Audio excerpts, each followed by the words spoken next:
Hello and welcome to the Living World of Darkness, Changeling the Dreaming Venue. Today's scene takes place at and getting ready to move, seeking retirement after the death of her husband and the dreadful attack on her son's wedding. It is a quiet day at the Freehold. The Baroness Mariposa has been in and out during the day, making visits and trying to get the lay of the land.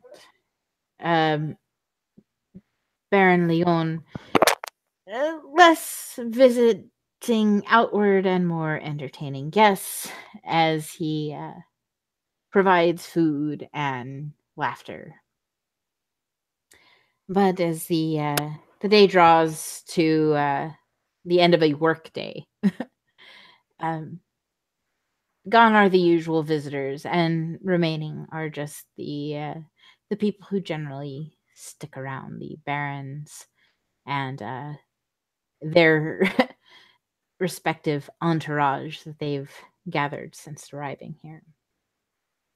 And today, somebody comes bearing the message of a job completed.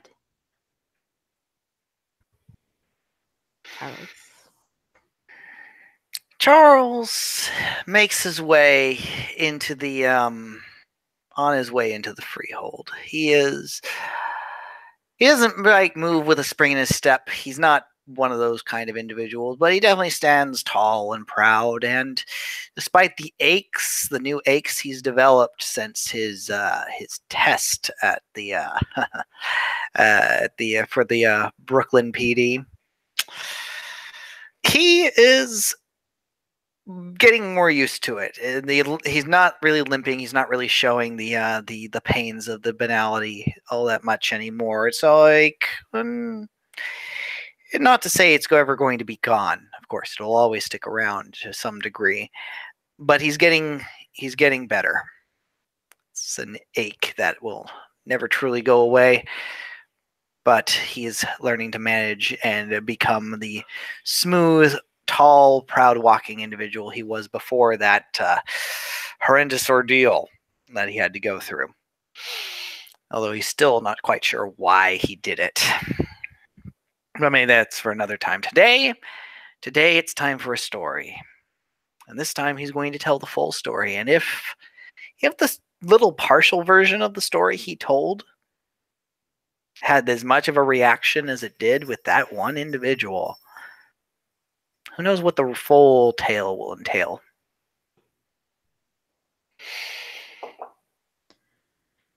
The Baroness Mariposa is in her office, or the office area that she's been staying, working at, whatever, since arriving. She's making notes of what she's learned, writing letters to the barons of the various New York boroughs about something that she personally would like to support should she become the Countess of New York City. In the corner, Anya sits at a much smaller desk, sort of occasionally taking notes about something, but mostly just waiting to see if Mariposa needs something. Leon is currently not sharing the office, but he is kind of prowling about, palling around with the kitchen staff and such. Well, as she was the main judge, he is going to go to her office, but he's going to make sure it's when it's ready. It's like perhaps Lejeune should be summoned, but we'll get to that in just a moment. But he heads to the office. He probably asks for directions of where she is because he doesn't know where she is. He's not a mind reader. He also doesn't have soothsay, so he's not going to know exactly where. I can't predict where everyone's going to be, so he's informed where to go, and he's probably led there by someone. Yes. Yeah, there'll be no hesitation to lead him to where Mariposa is. He is nobility after all, and somebody who has a message to deliver the Baroness. And so he'll be led to her office, which the door isn't closed. It's not Mm, swung wide open, but it is open about a foot. mm, Enough that it is an open door, even if it is not mm. wide open.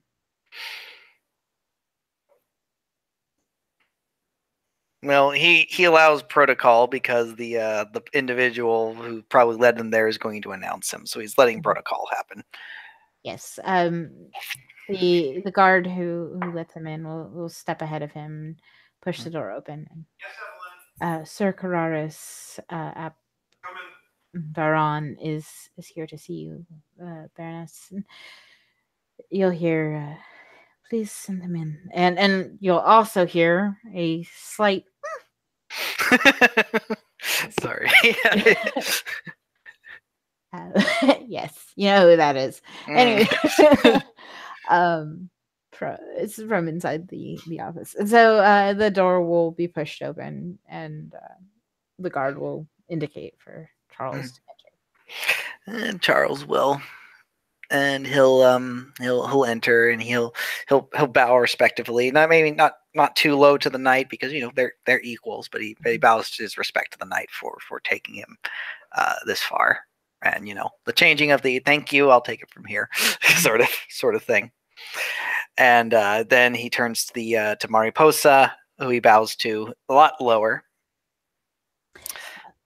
and Anya is going to like run in front, not in front of Mariposa, but like to bow to Carrars in this um very as expressed before, much lower than his current station Mm-hmm. demands of Mm. of this young she. Mm. Still at the same time, he takes that in, and he's just like, okay. And I mean, he gives a bow, not as low as he gave the Baroness or to the knight, but it's still a bow. It's like, it's just still respect Yes. to the young squire. Well, he's probably not sure. Well, no, she did say squire the first time they met, so he knows. So he does give at least a little bit of a bow to at least acknowledge yes. And she sort of like looks to Mariposa, and Mariposa has nothing to tell her to do, so she goes back to her desk like, oh. And the Baroness looks at Carraris. Okay, thank you. Sorry, my husband passed me a note while I'm trying to run a scene. No worries. So good. She will look at Carraris, and you decided to come back. Do you have something to tell me? Was the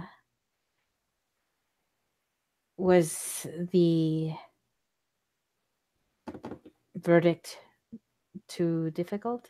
And you'll hear like a sort of like from Anya in the back. And she gives like a look like, I know you've already said something to Anya. Like, this is a lead in for him, not for you. Gotcha. It's like, I think the story I have to tell you is going to be far more surprising for all parties, not only myself.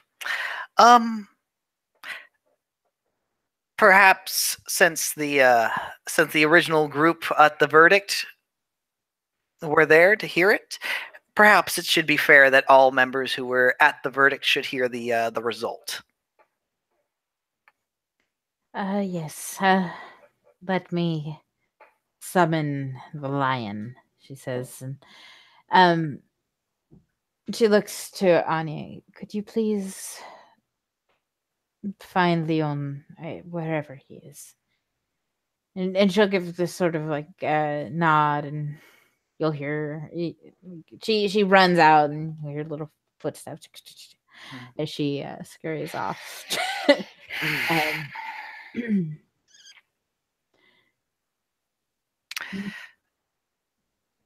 In fluent Spanish to Mariposa while they wait for Anya to get Baroness. He to get the Legion. He goes, I hope it's not too much trouble my coming here at this time. It is. It's perfectly okay. When you serve the people, you don't exactly keep regular hours. No, of course not. And this is the city that never sleeps, is it not? I thought that was Las Vegas. At least that's what I heard. I think that is Sin City. Mm.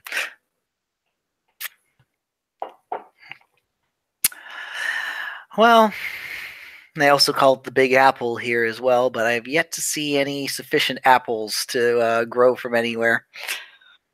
Oh, that is a shame. Mm. Though I think you would find even fewer apples where I am from. It's probably a shame too. Although I'm sure there's probably more delectable treats as well, aside from apples, from where you're from. Are you a fan of nopales? Out of character, what's Nepalese? It's cactus. Cactus? Like, Yep. never had it, but I'd love to try. I will. I will see what I can conjure up at some point for you if you'd like. Mm. And after a while, not too long because Anya's like darted off at a full sprint. She comes back in before Baron Leon kind of like comes in. He's not in any big hurry. Mm. And he's not in lion form this time. Charles still, it might be seen as sort of arrogant, especially since he bowed to the others. Mm-hmm. But he's not like doing the whole like, ha ha, I'm haughty, sort of expose the neck, but he's sort of like limp, puts the neck there, and has his fingers laced there, like like the like a I'm being meek before the predator king sort of thing. And Leon goes and just kind of gives him like the hand wave of like it's fine, whatever. And he kind of slouches into an armchair that's in the corner, like in the corner of the office, but it's the same side of the office that Mariposa's desk is at. So, yeah, so he's right there. Yeah. So you had something to tell us, or you just here to bask in our glory? Oh, I'm afraid I'm all talk, my lord, and I'm afraid you're going. I'm afraid I have nothing but talk to give to you today. Kind of gives him a look of like, of course. Mm-hmm. Well, that sounds absolutely fantastic. I'm so glad that you pulled me away from Stephanie. She was just about to show me her skills with a cherry stem, if you know what I mean. Ah, yes. Heart shape, or the one where you can poke it right through, just to give that subtle innuendo. And he gives kind of a grin, and his liony teeth all exposed. Charles gives him a way too wide grin back.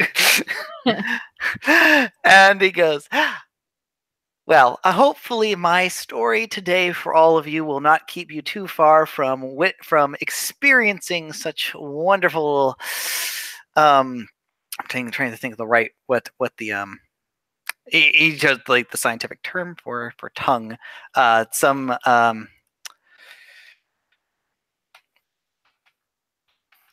let me look it up. Sorry, some Fine. uh,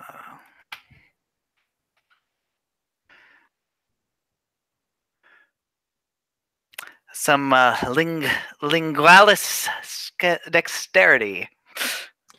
Yeah, well, you Mm. know us cats, we love a good tongue bath, he says. Mm. And he just kind of like throws his arm over to the back of the armchair and kind of slouches over and that like that man spread. Yep. I wouldn't dare to presume what your tastes are, my lord.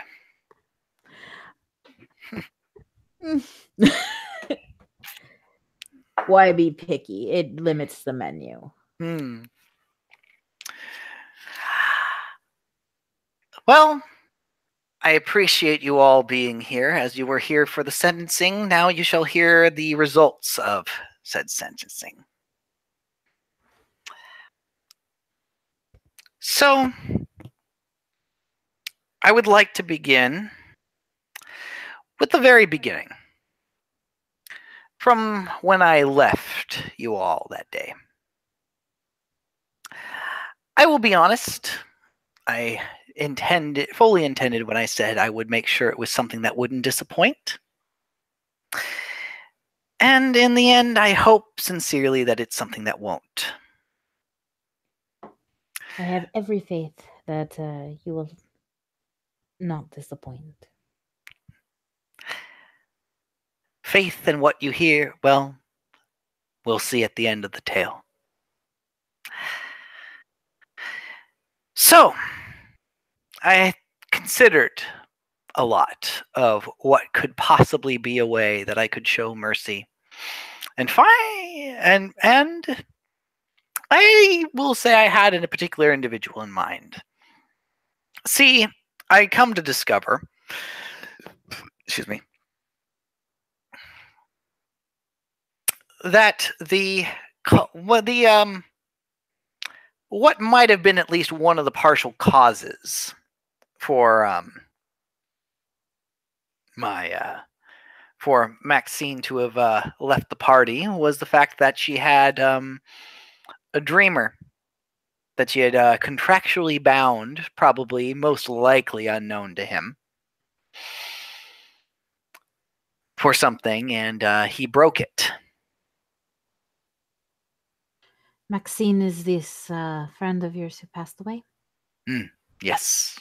Did she regularly deal with mortals that needed to be contractually bound? She was a parole officer for her life in the gray.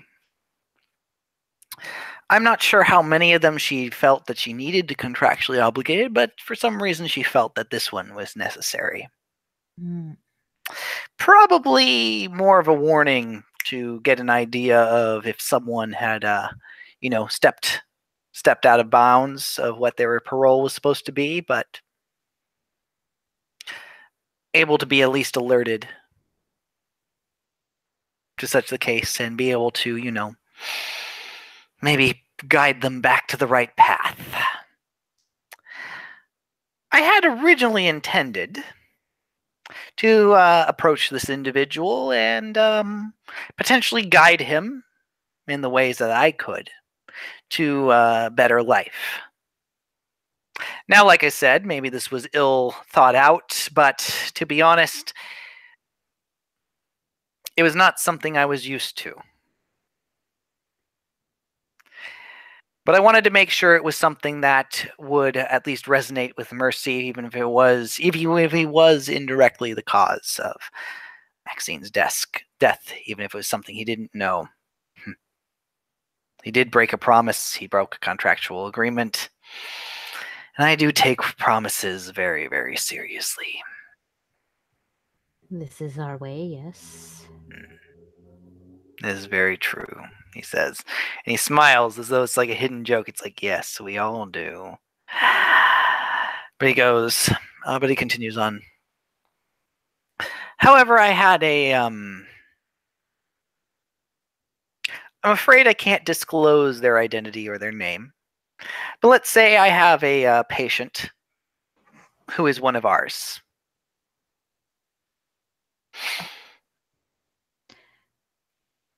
Please continue. For the sake of client confidentiality, as I said, I will not disclose the information. I will simply inform you that he didn't say he. They brought to me something that I had given Maxine that had been taken from her corpse when she was killed. She had been mutilated after her death. Her ring finger completely bitten off. And there was a ring on that finger that I had given Maxine. And they brought it to me.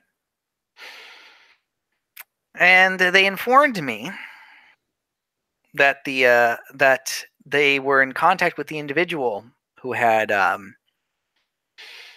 pilfered and had aided the ranters in their in their attack on the wedding, and had offered me the opportunity to have a meeting with this individual. I had been blessed with a certain degree of knowledge to know that this individual was a redcap that had bitten off the finger, thanks to one of the members of the who had been there at Maxine's untimely demise. I see.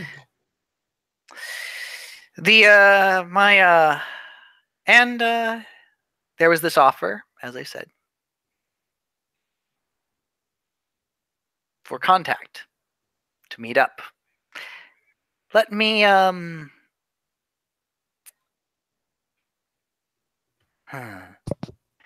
exercise my displeasure, as it were.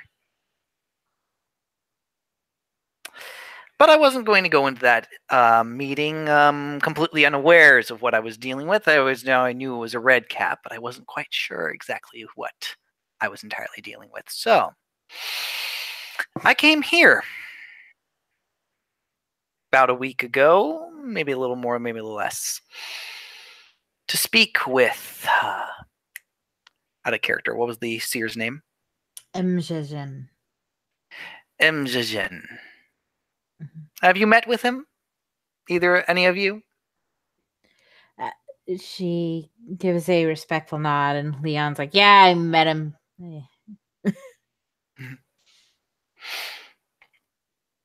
Yep. He goes like, "Yes, we had a quite interesting debate about free will versus fate, as written by Don." And where do you fall in your beliefs? Very much in the camp of one being able to write one's own fate. But that doesn't mean seeing the narrative before you doesn't. But seeing the narrative before you doesn't necessarily mean your fate is set. You simply know the plot twists.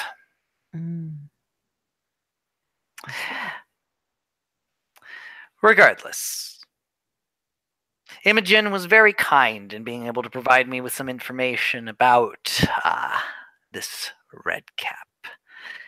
Her name is Savannah. I'm afraid that's all I know about her name. However, I did learn a great deal. I learned that she kept no one close to her entire life. I learned that she was a vulture, so to speak. She had no real loyalties, no alliance to any sort of cause. In fact, her being there with the Ranters was simply an opportunity to engage in the spoils of war. I learned that she ate the finger after she gave away the ring. We have a cannibal in our midst. A cannibal. What's more, I learned that she was cursed. She could take a lover no more than once. And the way Imogen put it. And he puts his he folds his hands like over his over his anatomy. Very, very much like in a very sort of like chase sort of way, and goes, "Lest the second time round comes around, teeth become involved."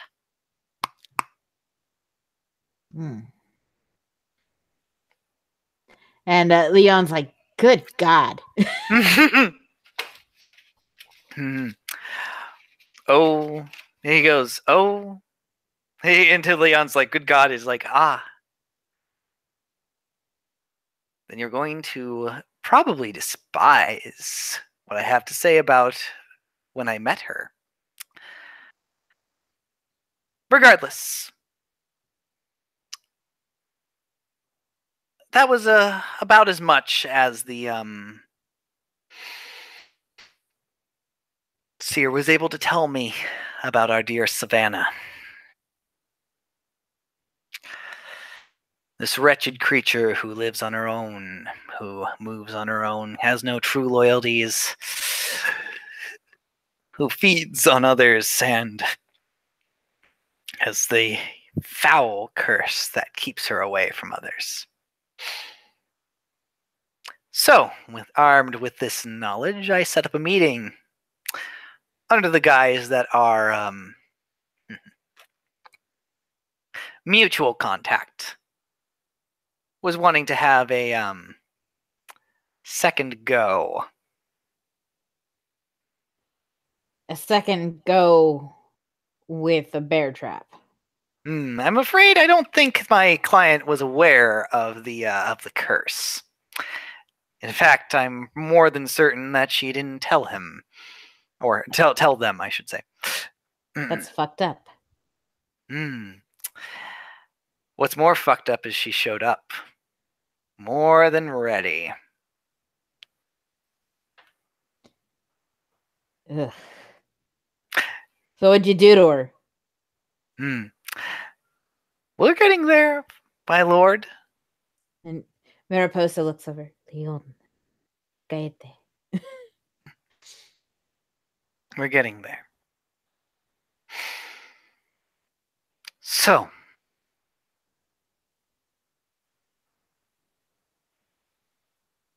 I rented out. I believe they call it an Airbnb. This place, I wanted to make sure it was a place that wasn't my own home or the home of my clients, so as to protect both of us.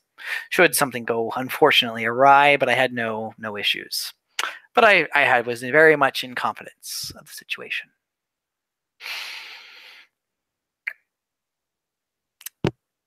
I answered the door and had a meal completely prepped for this occasion, and three sets of dishes ready, just to at least keep the appearance if she was expecting to meet up with our mutual contact, she wouldn't be driven away. So you laid a trap for her. I did.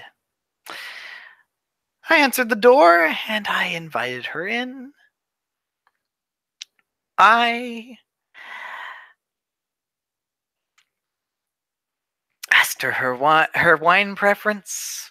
I didn't want to assume, but of course it was red. And the first course, the appetizer, was goose liver pate, in which she decided to flavor it with her own brand of sauce. What do you mean, her own brand of sauce? Well, from what I understand, some people like to have their own special blend of things.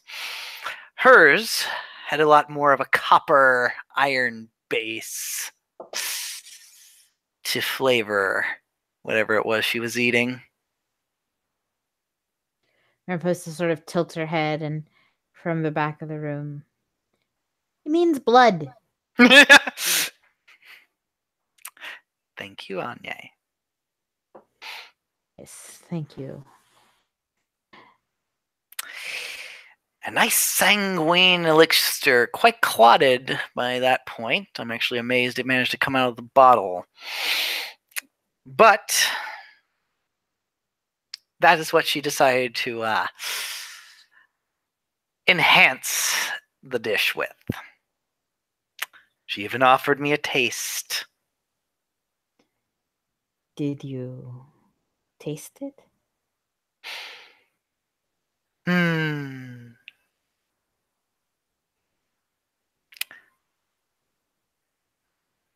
I'm afraid I did, just to make absolutely sure. She just kind of winces at that. Yes, carry on. Of course, I also had to make sure that she didn't feel like I was squeamish. I had to maintain a certain degree of control over the situation. But I was only a dab. But even then, such foul things. She offered me this tainted degree of pleasure she probably got out of it. Ooh. Because of that, I decided to skip a little more to the main course to possibly see if she had any remorse, any guilt, or even any recollection of what she had done. Spit roast coney. Oh, what is coney? He says the Spanish for rabbit. Ah, coneja. Yes. So, what is this a traditional guilt meal? He goes, "Oh no. I was being symbolic. I was trying to see if she had any guilt or any recollection or any idea of what she had done to Maxine. And you know what she did? Without even a second thought. Skewer and all. One bite.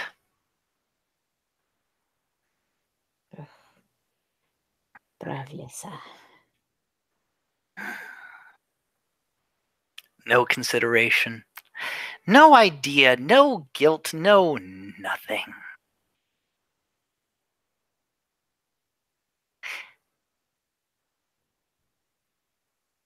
Decided to move things along. We were under the impression that we were waiting for my client, and she had full intention of rocking his world. He says, So you're prepping her for dessert, huh? Well, she was probably a little more excited of the fact that someone who was a third party would get to witness the horrors that she'd be visiting upon my client.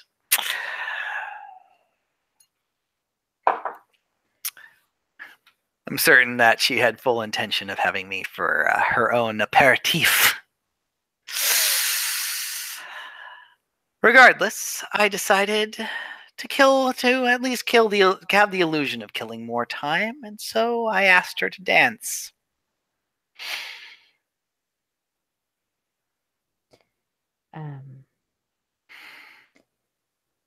I'm a little confused as to where this is going. Of course.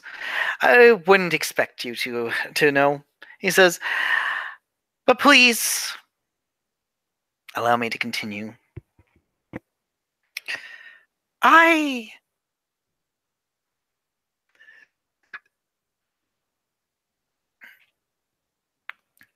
put on he names the waltz.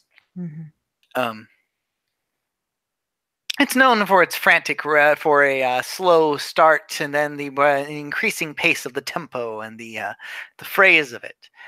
I asked her if she wanted to dance. She asked if I wanted her to get up on the. She wanted me. I wanted her to get up on the table and shake what her mama gave her. No, I know another red cap who does that, and I am not interested.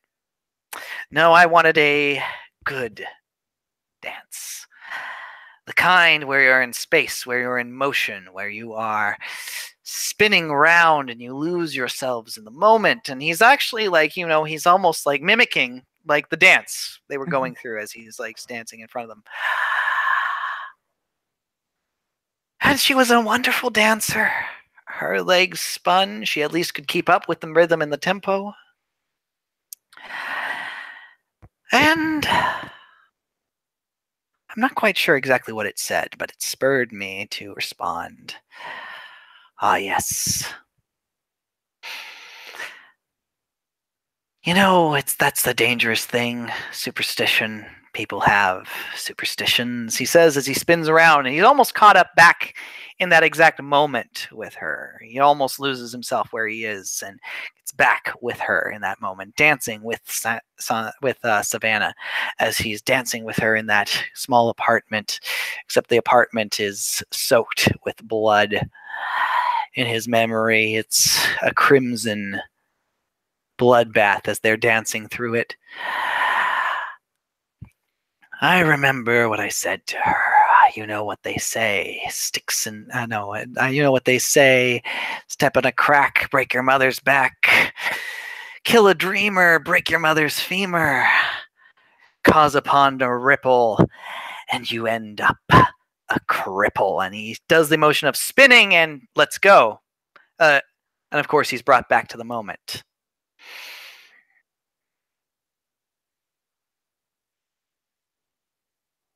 And with a word, she was crippled. And she tumbled straight down, past the chair, through it almost, I think. Unable to use her legs properly, she was there, cowering on the floor, and she asked me, what did I do? And what I had done to her was just the beginning.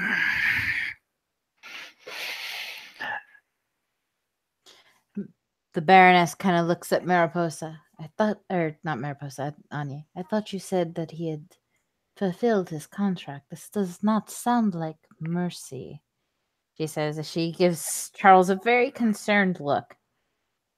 Please, the young lady speaks true. I did fulfill my obligation. Please, allow me to continue. Please do.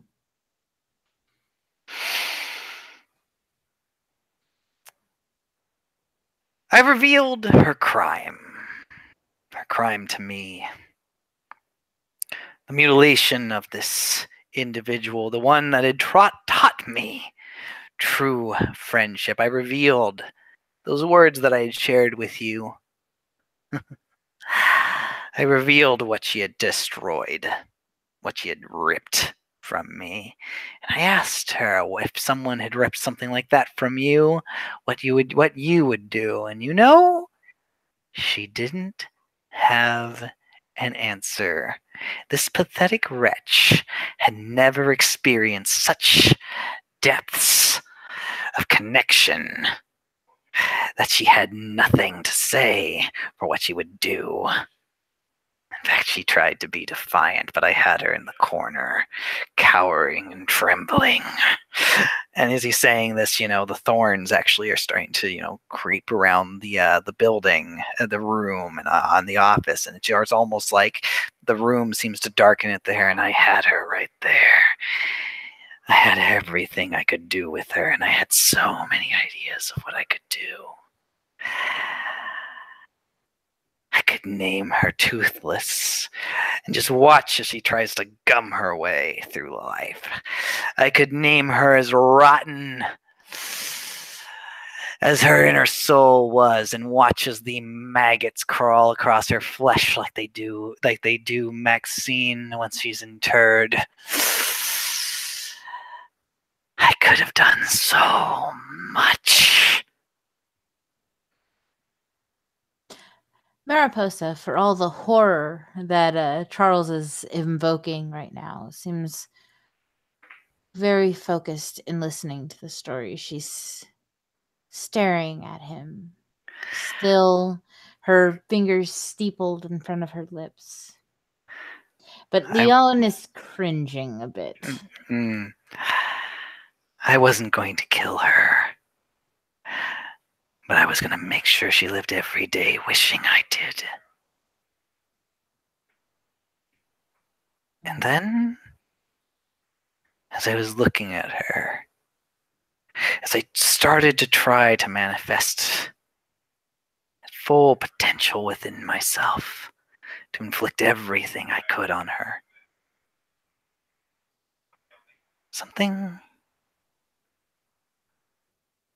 someone else told me. I'd shown another that poem before I'd showed you. And you know what they told me? That this isn't something that should just be kept to yourself. This is something to be shared. This is something to be celebrated. And you know, the best thing you can do going forward with this is to pay the kindness that your friend showed you. Pay it forward. Be kind. I don't know why it entered my thoughts right there and now as I had this foul, pathetic wretch of a creature in front of me. But it did. And all it was be kind.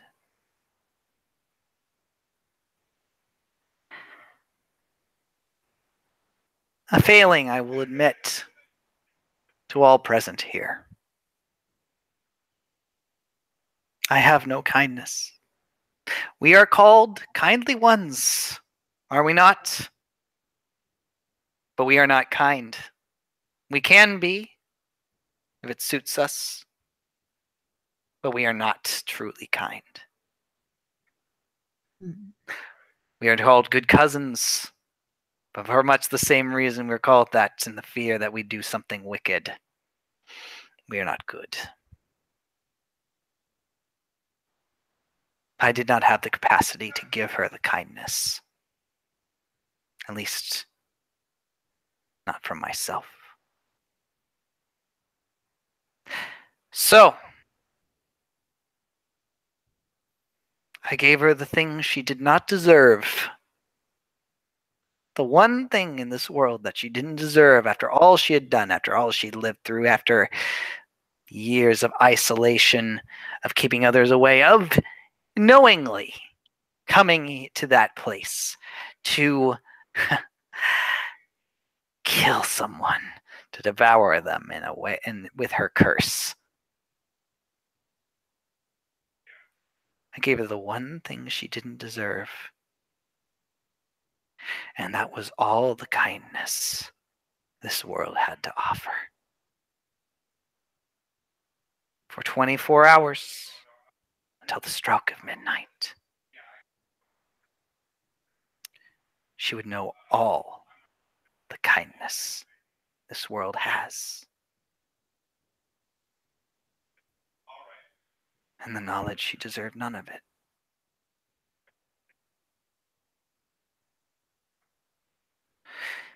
I made sure that the food that was left there was well within range if she needed it. And before I left, I called an ambulance to make sure that she didn't spend this gift that I had given her rotting away in a house that no one would find her. And once the ambulance arrived, took her away, I released the curse of her crippling condition. But she would be surrounded by all the kindness that people have to give within each and every one of them.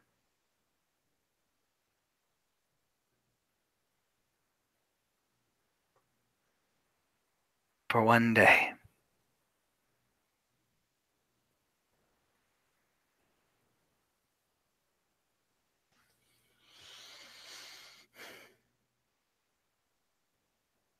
Mariposa continues to give a long stare. What did you do afterwards? as this girl was taken to the hospital? Were you watching from the balcony? Were you reveling in her brief kindness? What else did you do that night? Did you go home and sleep with the knowledge of a job well done?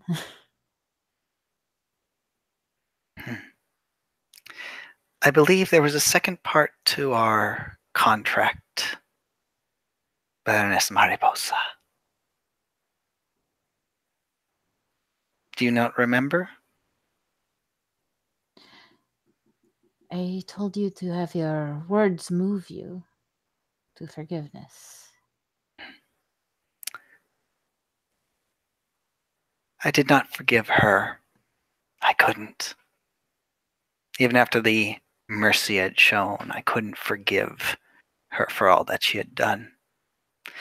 When I left, as she was taken away, I was empty.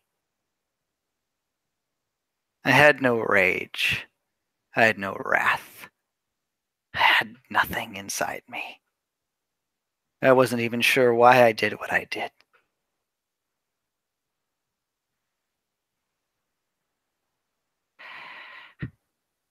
And I began to think. In some degree, I actually did think about this because, I was surprised I had, in a way, did grant mercy. She deserved far worse than what I gave her. So much worse. She didn't deserve kindness. But to forgive her, I couldn't do that. I couldn't. But then I began to think, was it her that I had to forgive?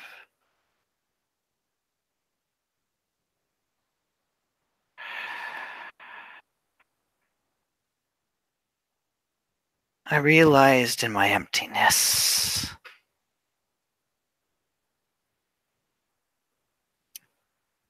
that I was, as you said, in a great amount of pain. Pain I had never experienced in all my time.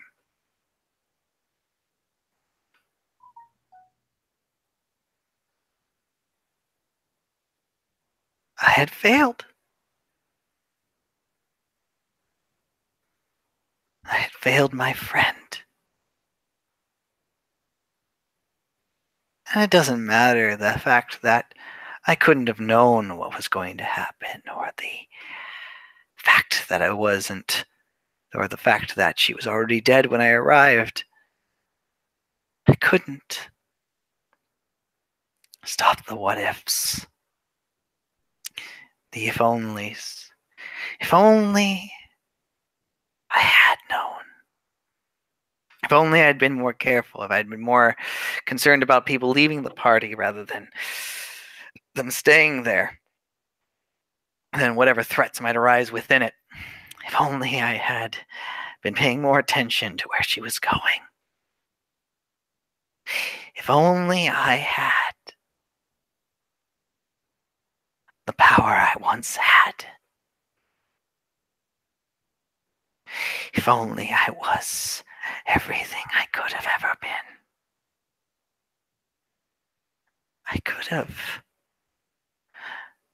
saved her.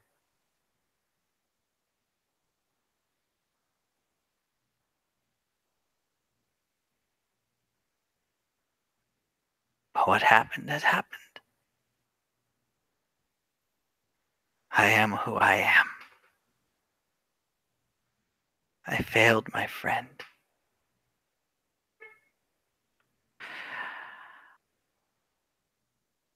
But you have to live with it. You have to move forward. And the hardest thing I had to do that night, as I walked away from that creature that I will not seek out, at least not of my own volition. Should we meet again, it should be circumstance, or because she seeks me out. I had done what I had done. There was nothing more I'm going to do. But the hardest thing I had to do that night was realize that the one I had to forgive, and the hardest thing I had to do, was forgive myself.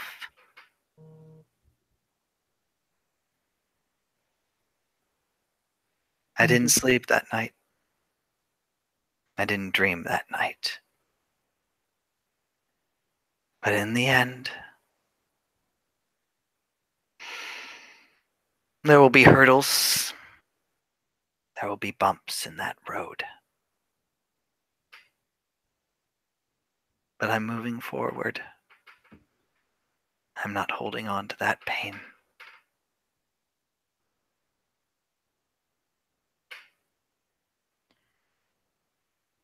Mariposa gives a nod and she looks to Anye and then Leon.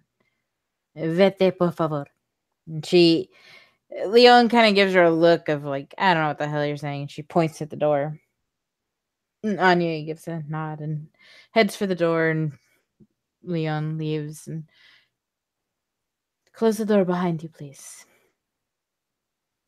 And the door will close, and the Baroness sits back down at her desk after gesturing for them to leave. And rising out of respect for the office of her fellow Baron, she sits back down and looks at Charles for a very long time, very, very quiet in her assessment for a moment. And finally, she says, "What do you think was your act of mercy?" In a very brief sentence.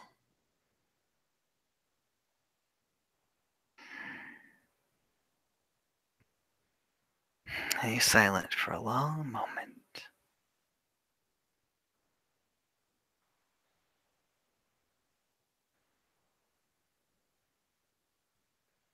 He looks at her and he says, I gave someone something I couldn't give. Or at least something I couldn't give from myself, but the rest of this world could. And even if they didn't deserve it, they at least would know what kindness was. That is a very interesting opinion you have. But I do not think that is what fulfilled your contract. He blinks and he sort of tilts his head.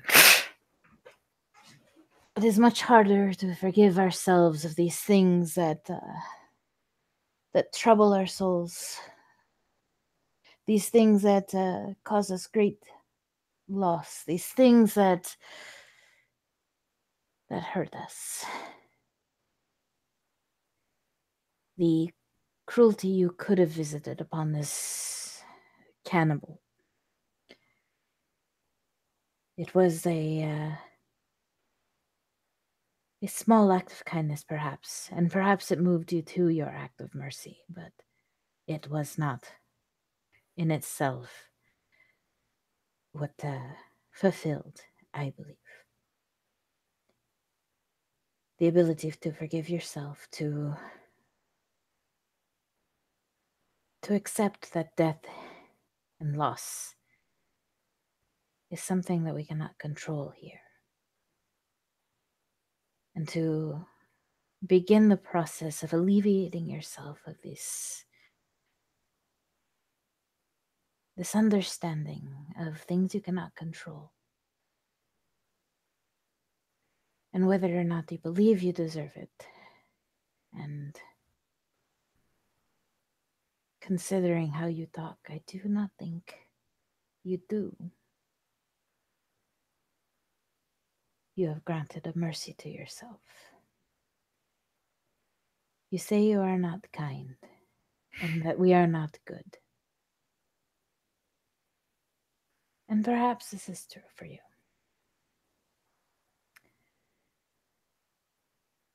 But here's what I will say as my opinion, Cararis. Your act of mercy was not giving a day of kindness. Your act of mercy is allowing yourself to heal. I would encourage you to consider allowing yourself to grow as well. There is beauty here in this world. It is different from what we had back home, but it is beautiful nonetheless. It's like seeing a new country. If you go in with the eyes of the homesick, all you will see is ways it is not like your own. Go as an explorer, and you will find out more about yourself and about your role in the place you have arrived. Do not be a conquistador. Do not go to a place to conquer it. Go to belong. And you will find that mercy is not the alien concept of that the good cousins believe it is.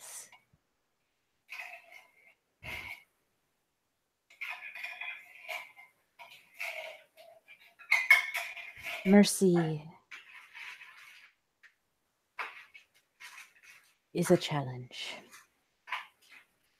And I had to send, and she indicates the chair where Leon is sitting, the cat away, because he will assume when I say this that I am letting you off easy. But he does not know what it is to lose your people, your home, your life. For him, being uprooted is frivolity.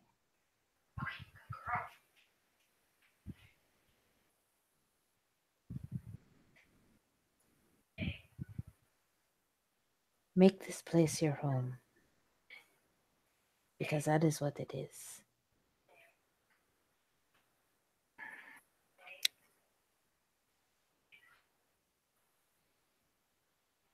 If I can be honest, my Baroness,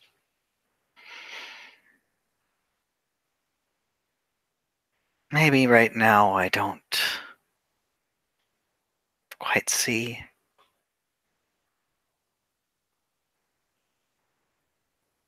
Maybe I don't fully understand, but some part of me does. Strange, it's very small, and I can feel it wriggling and trying to take root. But there's also been something else. When I wrote that poem, the dreaming moved through me. I'm sure you could see it when you read it. She nods. But it moved me. And I knew I could never truly go back.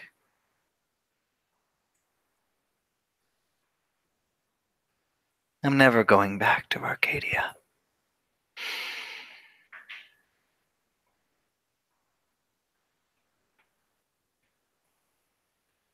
But there's another road to take.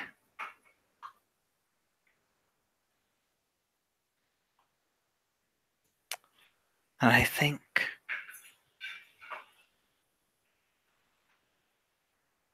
what you have said has only confirmed that. In some way, I have to make this home.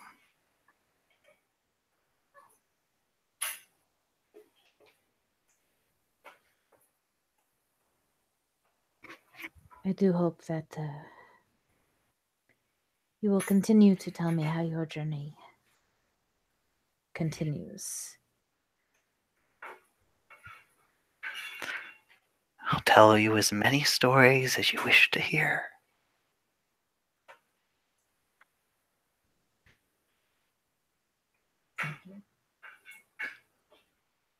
Your contract has been completed.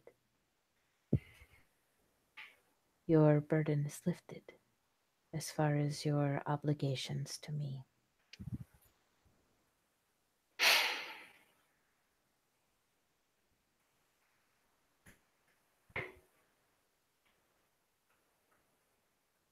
With that, he bows. She'll give a respectful bow back.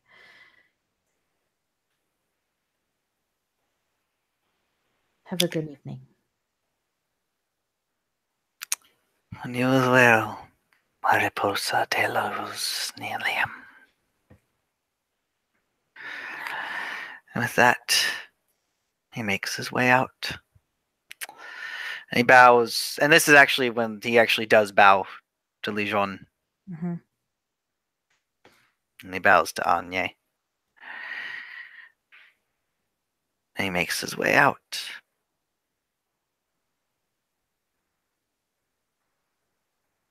And there's a lot which Mariposa said.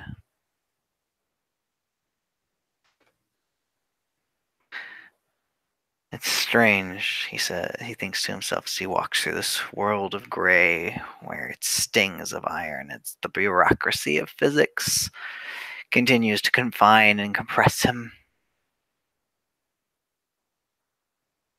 The dreaming had guided him to, had pushed and let him know that there was no going home, but there was another path to take. And now Mariposa has pushed, but not in the way that everyone else has said of going, the changing way is the way to go. No, somehow he had to make this place his home. It was just like with Rebecca, too. Perhaps there was no going back to his home.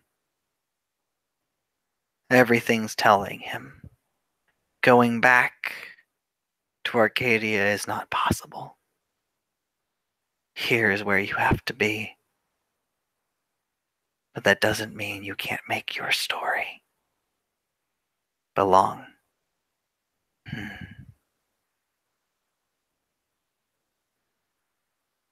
I don't know if I can belong, he says as he's looking around and the people crossing the walks and the streets. But this is home now, I think. Yes. With its gray, with its iron, with its demands that things be the way they are, with its splashes of color, dull that they may be, there's still some color.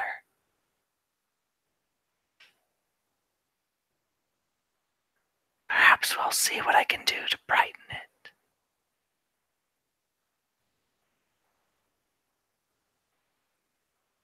And with that, he walks away. His contract done.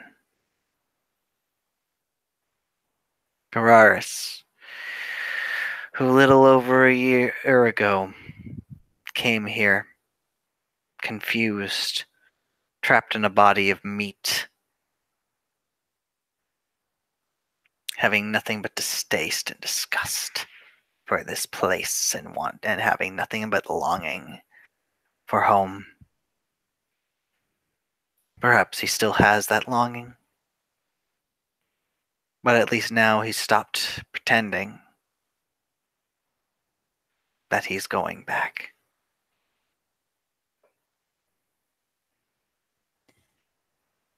And with that, we will end our scene. Thank you, players, for playing. Thank you, watchers, for watching, and we'll see you next time.